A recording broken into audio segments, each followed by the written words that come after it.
Good morning, everyone. Welcome to FBC Radio Live. It's Monday, December the 19th. It is a holiday week, and boy, did we get gifts yesterday if you were into weird, wacky, pretty unbelievable football because, Saturday was a pretty awesome day in the NFL, John, to say the least.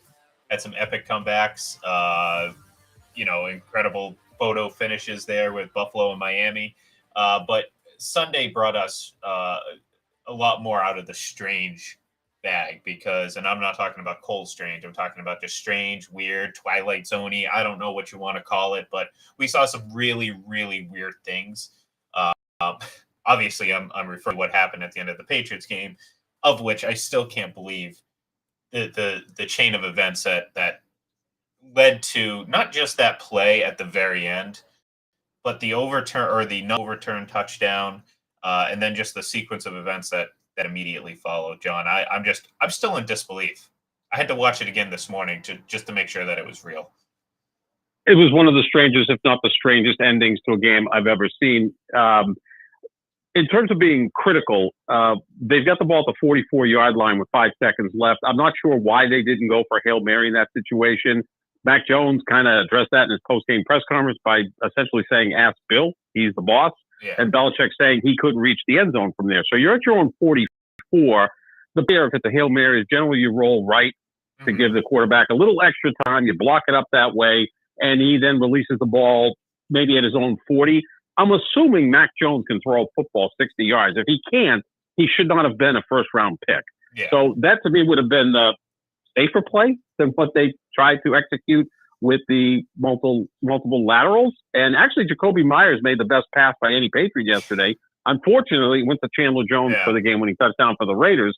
That's what I would have done in that situation. But even how they handled it, they had 2 timeouts. They had some time to try to get closer to field goal range, and they just didn't do much there, right? It was poor execution, poor play calling, whatever you want to say. And you go back to Mac Jones, 13 of 31 for 112 yards. That's not NFL quarterback play. That's not even close to being even average quarterback play. That's abysmal quarterback play. But you brought it up. I don't think the Raiders' game-tying touchdown should have been a touchdown. Should have been overturned as an incompletion. We don't know if the Raiders would have still gone on and scored. But that was just one of the weirdest games I've ever seen, really from the get-go, right? Yeah. Which makes sense because the Raiders were involved. They get involved in more crazy games than any team in the league. Well, the Patriots are down 17-0. I'm like, right where they want them. Right? Like it's the Raiders. Of course, they're going to blow this lead. And that's the crazy thing. Out of all that, the Patriots were up 24-17 late in that game, and we're very close to being able to take a victory lap. And that's where we are now. We go from the Patriots essentially being in the driver's seat for a playoff spot to now it's very much in doubt, and there are a lot more questions today than there were yesterday. And it's again, obviously you think of that Miami finish a couple years ago, but that had implications for the AFC Championship game where they ended up playing in Denver as playing at home, and who knows how that could change fates. But this is a matter of making the playoffs or not, and basically just self-inflicted wounds because, again, like you said, there was nothing this game. They weren't down. They didn't need to score.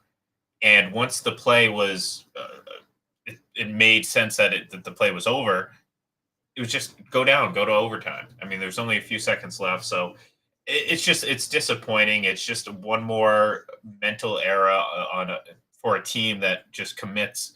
I mean, I think that's the most frustrating part about the post Tom Brady era, and certainly this season it seems to be magnified quite a bit. Is the mistakes, just the unforced mental errors, the little things that just never happened before. And it's the most frustrating part. Like, yeah, they're not going to be perennial Super Bowl contenders because it's very unlikely they're going to find another guy with the ability of Tom Brady. That's understandable. I expect that. My expectations coming into the season were very reasonable, John. I don't, I look at this team. Here's an example. We've watched the Patriots, or, Patriots fans or people who love football have watched the Patriots for 20 years. I think I know what a championship quality team, John. I've seen a lot of them. So when I look at this team and say, yeah, are they capable? Any team is capable of going on a run. I'm not saying that they aren't, but you know a championship when you see it, and you can fool yourself for long enough throughout the season, but eventually it's going to be pretty apparent that this team is just not the same as some of these other championship quality teams. And that's fine. I was okay with that. You know what I mean? Doesn't mean that they couldn't build for the future and eventually become that. But the problem is these repeated mistakes that just are just killers. And it's like these happen to the worst teams in the league and the worst coach teams in the league. Um,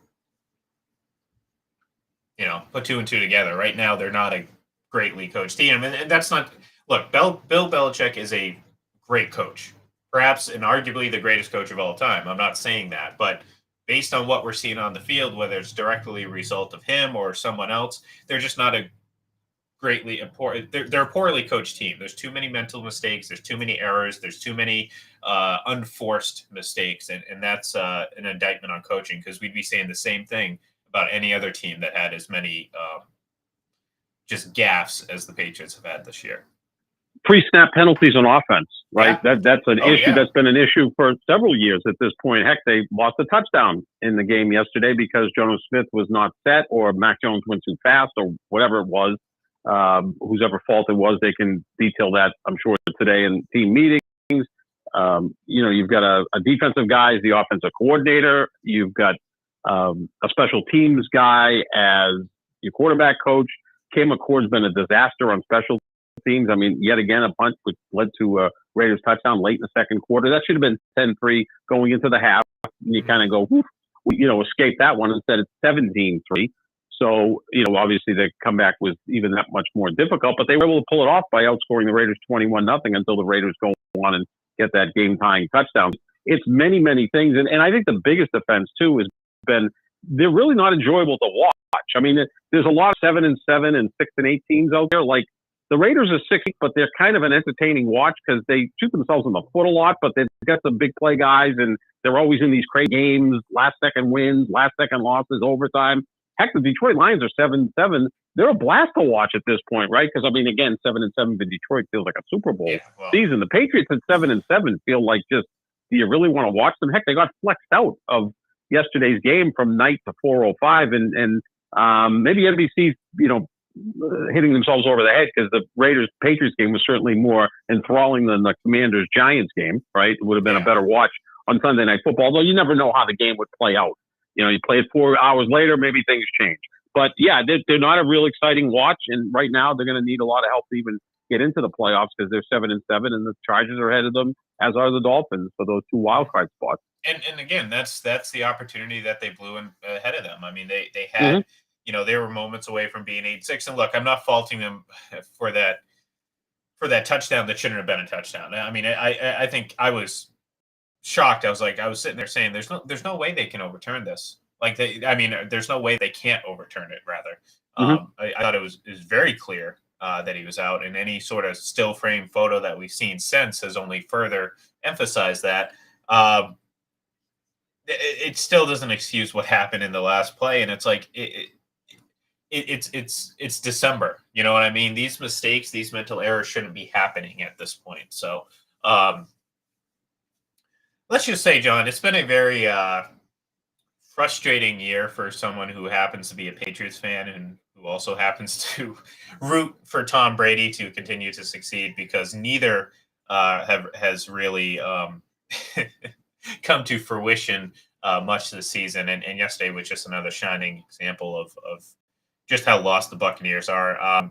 Tom had a bad second half.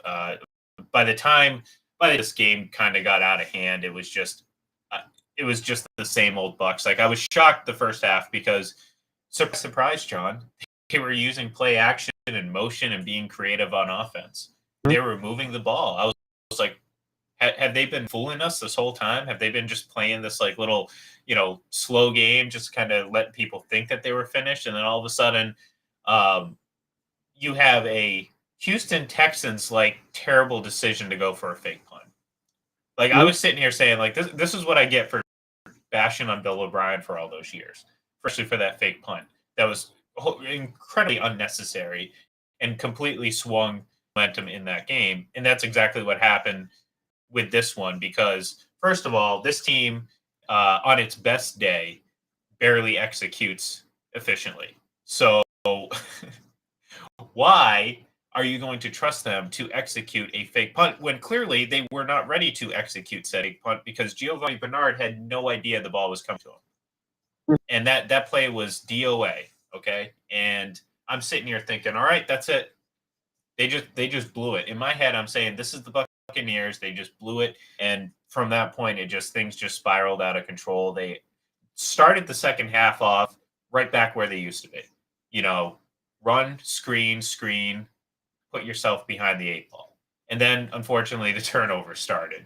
And again, that's what are you going to do? Like, I'm not going to sit here and say he had a great game. He had a bad game, but they were also up 17-0 or 17-3, and for an inexplicable reason, they decided to go for a fake punt in their own zone, which completely flipped the momentum on this team. And it's just a microcosm of what this entire season has been for this Buccaneers team. It's like when they do things well, you know it's only a matter of time before they do the opposite. And that's what they do best. And that's the only thing they do best, John, because they're a poorly coached team. They have no situational awareness. And again, a lot of this stems from the people in charge, because again, you have to set the tone. You have to set the game plan. And if you're coming into it thinking, oh, we've scored 17 points, that'll be enough to win. Well, then you've already lost, because that's exactly what happened. They thought they had enough to win, and then they decided to start the second half off coasting. Next thing you know, surprise, surprise, Joe Burrow and the Cincinnati Bengals were up 17 points, and you're like, okay, that's where the Bucks are right now. Yeah, I mean, they didn't have to go all that far back, maybe 24 hours, when the Minnesota Vikings were down 33-0 at the half and managed to come back and win in overtime over the Colts. So, no lead is safe in the NFL this year. We've seen a lot of comebacks. Just watch the Raiders every week. I mean, they nearly blew another 14-point lead yesterday. In fact, they did blow it and then came back and won it on some bizarre plays, to say the least. But I thought the first half, Tampa looked as good as they've looked all year. Offensively, like you said, 100%. a lot of motion, play action. And at that point, I'm like, okay, this team is still going to be a real tough out, because they're going to get their act together. They're going to win today. They're going to be up 2 games in the division. They're going to wrap that thing up early, rest some of the injured guys, and the Dallas Cowboys are going to show up on Wild Card Weekend. And who the hell can trust the Dallas Cowboys, even though they're 10-4 and wildly talented? I'm like, okay, this is what we've been talking about all year, that don't let Tampa get hot. And then the second half was a complete disaster. I mean, Cincinnati had 4 scoring drives, Ian, where their average starting position was the Tampa 26, right? So, Burrow he's a killer, right? He's a guy that if you turn the ball over deep in your own territory, he makes you pay for it. Some quarterbacks don't have that ability. You don't end up with a field goal. He gets you in the end zone. But, if you're starting 4 consecutive drives at the other team's 26, you should be able to take control of the game, and they did. But, yeah, the turnovers hurt. The defense wasn't able to come up with a big play to get their team back in it, and it kind of looked like a poor outfit in the second half. Well, again, that's exactly what it was, because they reverted back to what they were. I agree with you. I was sitting there watching the first half. I was like, this is the best the Bucs offense has looked all season. And again, I'm not trying to – this isn't about me being right or wrong. This is just about looking at what very obviously works and doesn't work for the Buccaneers. And I'm sitting here thinking, like, thank you. This is what a lot of people have been screaming about. Move the ball in a different way. Stop with this running and then a screen pass offense that has gotten you nowhere. And that's exactly what they went back to in the second half. And, again, I thought they made a very good play on the first interception. The second one, obviously, I mean, the guy Brady just got wrecked and the ball gets hit up for grabs. Weird exchange. I mean, I think they credited Brady with the fumble, and it looked like it fell out of his hands before it got to Leonard Fournette. But again, execution just from every angle, every aspect of this team is just it's poor. And again, people are, well, what about the defense? Kind of to your point, John. It's like, at what are you going to get on the defense for not stepping up? And people will be like, oh my God, they were shutting them out. Yeah, well, they're also up 17 now. Like, how do you think they got there? It's because the offense was playing very good, and then the defense was also playing very well. But then they both played poorly in the second half. Like, short field or not, I mean, you still allowed the Bengals to score, what, 5 consecutive drives or something like that? Mm-hmm. Like, Yep. that's the thing with this. And the Bucks defense is just as strange as the offense because on paper and everything like that, it looks like it'd be a better unit, but they make backbreaking mistakes penalty wise. They're kind of like the Patriots in that sense. And they just don't create turnovers. I mean, the interception that they had to start the game or early in the game was one of the first picks they had in weeks. That wasn't a Hail Mm-hmm. Mary. You know, the last pick that they had prior to that was against Patrick Mahomes in week 4. Like that's absurd. So like this defense isn't good, the offense isn't good, and again, a lot of the root of a lot of their problems is the coaching, and that was on again full display yesterday. Yeah, and the strange thing is, obviously, they're going to still win the division. I mean, these teams could all end up. Honestly, I don't know. I honestly do not know. Like, I didn't expect them to necessarily win yesterday. I picked them to win yesterday, but it doesn't mean I expected them to win. And they somehow looked worse than I expected. And again, this is with having their best half of the entire season in that first half, offensively especially. And again, when they're fine offensively, then the defense looks better. But right now, it's just there's I just don't get it. I don't understand how this has no sense for the moment or what's happening right now. Again, the ceiling was high and the floor was low. That's still a cliche, but it was true. And I think that's a difficult thing for them to try to execute through. Yeah, I don't know. It's gonna be a strange way to look. I still think Brady's gonna end up coming back next season, not necessarily to Tampa. I mean, the time in Tampa, I think, is done. I mean, certainly if they plan on bringing Todd Bowles and Byron Leftwich back, I think that ship, pun intended, has sailed. But I don't know. It's just it's a frustrating thing because it's you think that this team should be better. I mean, on paper, it looks like they should be better, but they're just not. So, all right. So, like you said, we're bouncing all around because there were just a lot of things to kind of read and react to. Obviously, we haven't even really mentioned Saturday. And again, we woke up, I think most of us woke up Sunday morning thinking, what the hell did we just see? We just saw a 33-0 comeback. Jeff Saturday, getting boned on his Saturday. like how does that, like, I would have thought that like maybe he would have some good fortune on his namesake day of the week, but apparently, life is cruel and unfair, and the Colts blow a 33-0 lead, and Matt Ryan is once again. Here's the thing, John. Like Matt Ryan is going to be a very interesting. This is how big this game is for him individually. He's got a 50-50 shot when it comes to the Hall of Fame discussion. Now, I don't necessarily think he is a Hall of Famer. I think he doesn't pass the quote unquote eye test. But this is no matter what anything else he's accomplished. He has the MVP. He has a ton of passing yards, and he's accumulated. He's what I call a product of the current era. Like kind of, not a bad very good quarterback. But the conversation surrounding him is going to begin and end with the being on the other end of the biggest Super Bowl comeback of all time, and now the biggest regular season comeback of all time. And no matter what he's done in between, he's not going to be able to escape that. So when he's being talked about, quote unquote, in the room, where do you think people are going to start? It's going to be like, oh, he has the MVP, but he's been on the other end of the two biggest comebacks in NFL history.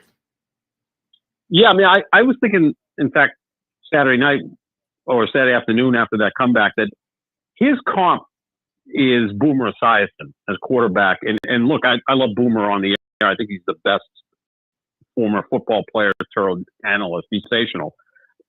They're very similar. They each have an MVP, a regular season MVP. They each went to the Super Bowl once and lost heartbreaking games. Boomer lost to the 49ers. Of course, Ryan lost to the Patriots. Obviously, Ryan has more yards and touchdowns, but as you said, Ian, it's more a product of the era. I mean, if Boomer was playing today, he would be throwing 37 touchdown passes or whatever. So I think it's a pretty good Boomer and Matt Ryan. And Boomer's really never sniffed the Hall of Fame. I think Ryan will at least be in discussion. But yeah, no, that's a really good point. When, in his Wikipedia page, that's going to be right at the very top of it. And that may weigh on some voters because he'll be a borderline guy, right? If he gets in, that's the kind of player that there'll be hours of discussion because there'll be people pushing back against him. And I think you need 75% vote or 80% of the vote to get in. So he is definitely a borderline guy. And those types of marks against him don't help. No, and like I said, I didn't think he was necessarily before this. I'm just saying this certainly isn't going to help him. And the thing that might help him in the long run is the room getting younger, and by that I mean the Hall of Fame voter room.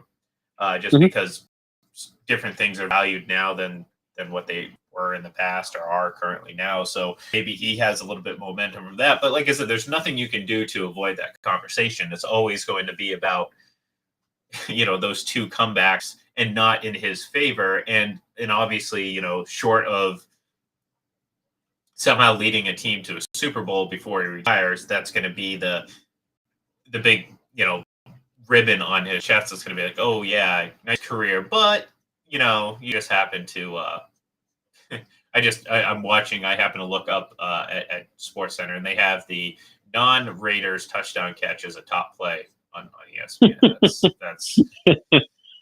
kind of crazy. Man, that's well, wild. The other thing too is you can almost put Matt Ryan with like Bill Buckner. Like the first sentence in Bill Buckner's Wikipedia page is, the ball went through his legs and it cost the Red Sox, although at the time it was a tie game.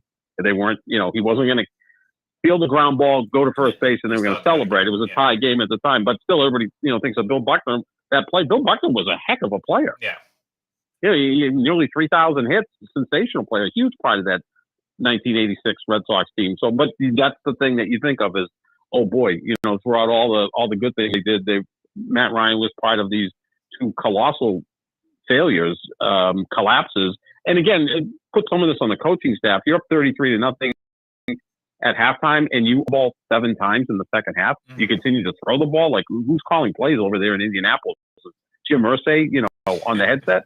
I think it's Reggie Wayne. I'm not kidding. It might be. No, Reggie really, Wayne. yeah, yeah. No, I mean, you're right. I think, yeah. So it's like, why not just run the football? You have to work to lose a 33-point lead in the second half. I mean, even if you go 3-0 with 3 runs, milk the clock. There's 3 minutes per possession. You should be able to win. Well, it's like the replay in that Tennessee Titans interception was pretty wild. It's almost like it's funny because it's like of all the football minds that you could have gotten as former Colts players to coach, like, I mean, at least go get Peyton Manning. He'd probably make the best coach out of all of them just because of how smart he is. But yeah, no, actually, no, I don't like him on ESPN much better. Oh God, that play. Sorry, folks. I have SportsCenter on ahead of me, and they're just everything that it's just grabbing me on the side of the show. The Chandler, obviously, it was the number 1 play. Yeah, what's this is how crazy, even crazier the weekend or the Sunday could have gone. Had it not been for a Davis Mills fumble, we could be talking about the Texans upsetting the Chiefs. And look, I picked the Texans to lose this game, like I think pretty much everyone did.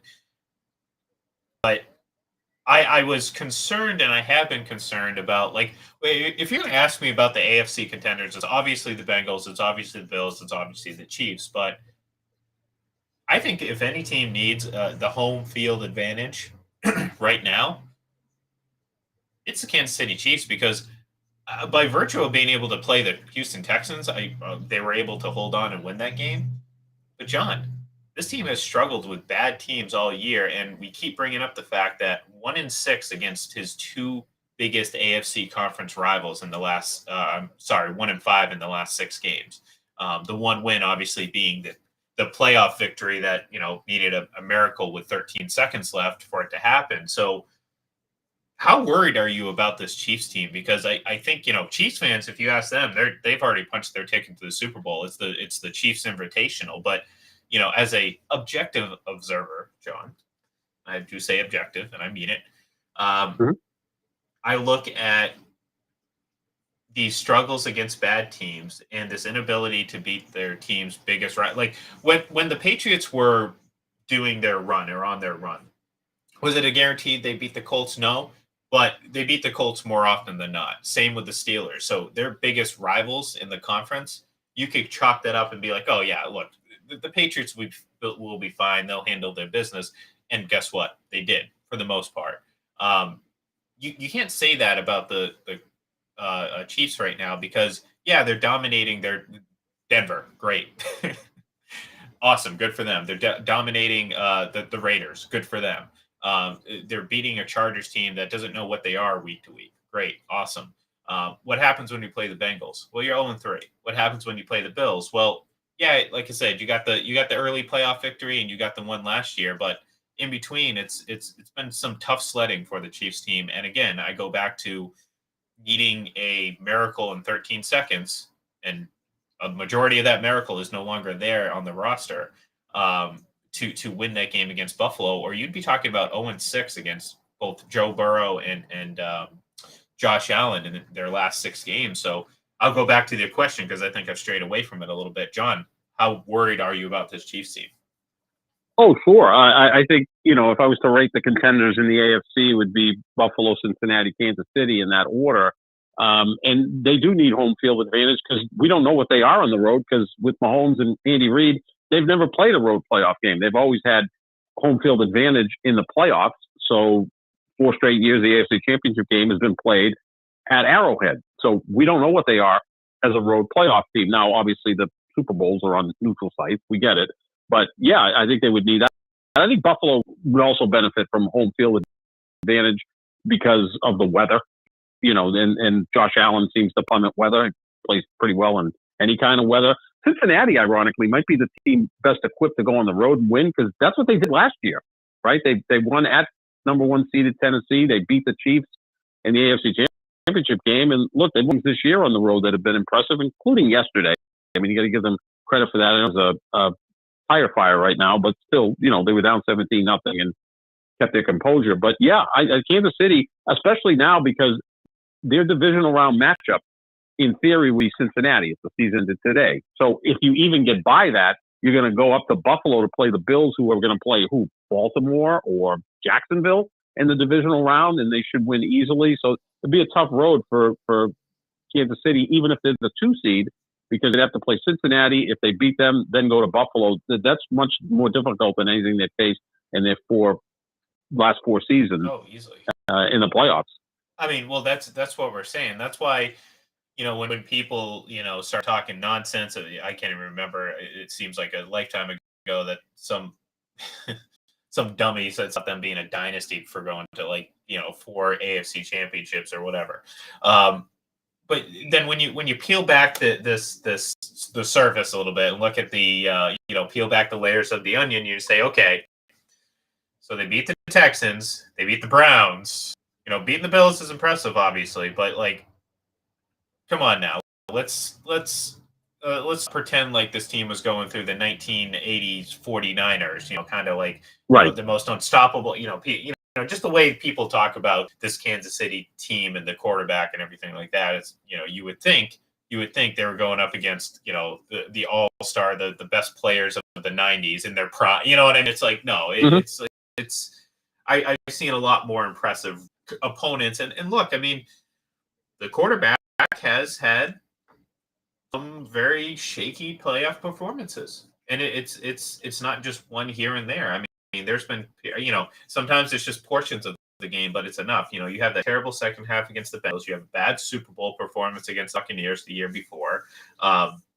Year before that, like we've talked about, 3 of the 4 quarters of the Super Bowl were, I mean, you're talking about the narrative coming out of that game would have been a lot different had, Jimmy G hit that pass, so to speak. And I know that wouldn't have ended the game, but saying here, that's the fine line between how people are overreacting now to what reality could very well be had just 1 or 2 plays changed. So it'll be interesting to see what this team does moving forward. I'm with you. If they played Cincinnati in the divisional round or whatever, however the playoffs shake out, I would not pick them against Cincinnati. I have no reason to. There's nothing that would happen between now, short of say Joe Burrow getting injured and not being there. You know what I mean? Mhm. There's no reason right now, and I don't foresee a reason revealing itself to me over the next 3 weeks to say that Kansas City can go into Cincinnati or go or even host Cincinnati and beat them. Yeah, and especially because I think Cincinnati has the most underrated defense in football. You talk about really elite defenses. The first one that comes to mind is San Francisco and Buffalo and whoever else. Dallas at times. Little Dallas has these games where just go off the rails.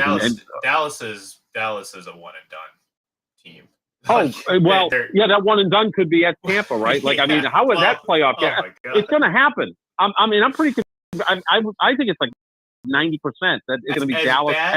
As bad as it has been, there is nothing that outweighs the sink of the Cowboys that has just surrounded them for the past 25 years. Like this incredible ability to for their own feet, so to speak, and always what did Stephen A. used to call them, an accident waiting to happen. I mean, that's what they are, and that's what they've been for, well, hell, a majority of my life. After those early 90s Super Bowls and midnight, you know what I mean? I remember seeing that, but I was a child then, John. It hasn't been that way in a long time. I have some gray hairs and I'm pushing 40, so it's been a long time. They haven't played in an NFC Championship game since 1995. Yeah, that's wild. Seinfeld was right in its starter jackets were still in. Oh, huge. Yeah, so I mean, that is an organization. They're kind of the Kardashians. They're famous for what?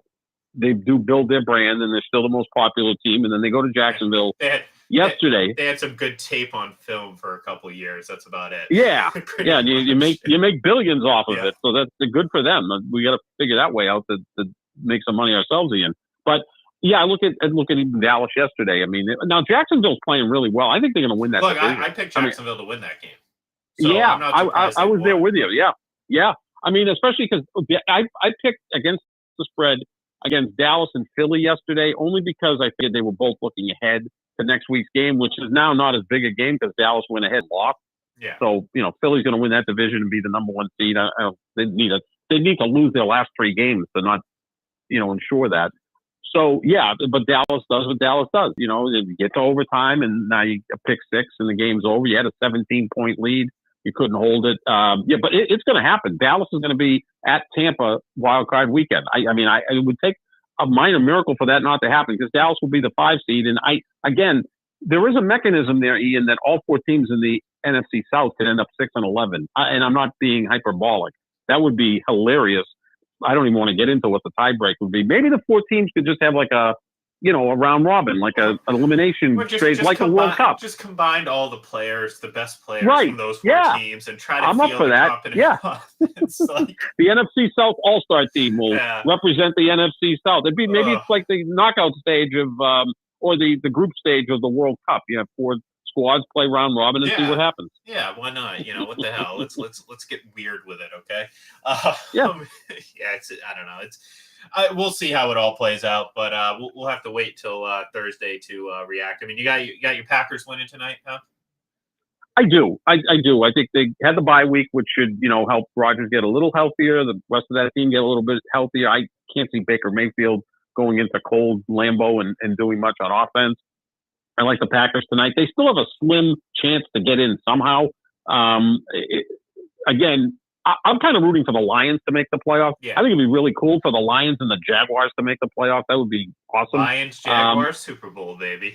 Hey, why not? Let's do it, right? I think that would be pretty cool. Yeah. And look, it's been a crazy year, so maybe don't bet against that. Not, no? Yeah, wouldn't it make sense? I mean, we're all expecting maybe 5 or 6 teams to win the Super Bowl. I'm going to probably take Dallas out of it because I can't see them winning 3 games to get to the Super Bowl. So to me, it looks like the 3 teams we talk about in the AFC and then San Francisco and Philadelphia. Well, I look at the quarterbacks and which quarterbacks, and I trust like 3 or 4. And I said it yesterday during the Sunday show with one legacy vote.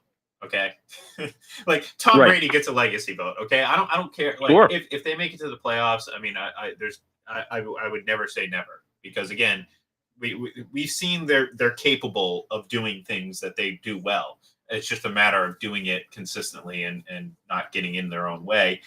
So I'll give him a legacy vote. But yeah, it's really, I mean, Dallas. No, I'm not going to believe. I mean, we've seen poor play from Dak Prescott since he's come back. I mean, it's inconsistent, at best, and another couple interceptions yesterday. I mean, he was poor in the game that they won a week before, and we were kind of like, we'll see. But like I'm not like Minnesota. That was a great comeback. I'm not, all of a sudden, putting my money down on Minnesota. It's really the AFC teams, and then Jalen Hurts. I think is capable. This team is capable of winning a Super Bowl, and certainly Hurts is a guy that I think is a capable Super Bowl winning quarterback. I just like Jared Goff. Like if the Lions get there, I don't think Jared Goff is like. I mean, he's had a nice season. I just don't think he's that player.